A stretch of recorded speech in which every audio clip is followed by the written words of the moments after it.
Okay, assalamu alaikum dear students. In this lecture, I want to discuss some technical issue about material study project through which you can improve the performance of your software. So, the basic thing is that when we calculate some projects through Material Studio, these all the project is saved in this software. So after doing a lot of jobs through Material Studio, due to this the performance of the software is disturbed. So you should go to with the name of tool, and here we have our server consoles.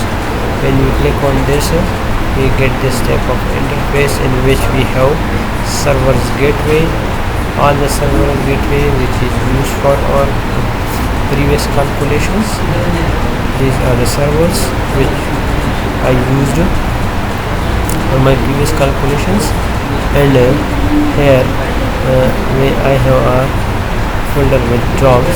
I delete all the jobs, but when you calculate a lot of jobs through Material Studio, here in this folder you will get all the previous calculations. So you should remove one by one from this project. With this you can improve your software performance. Okay.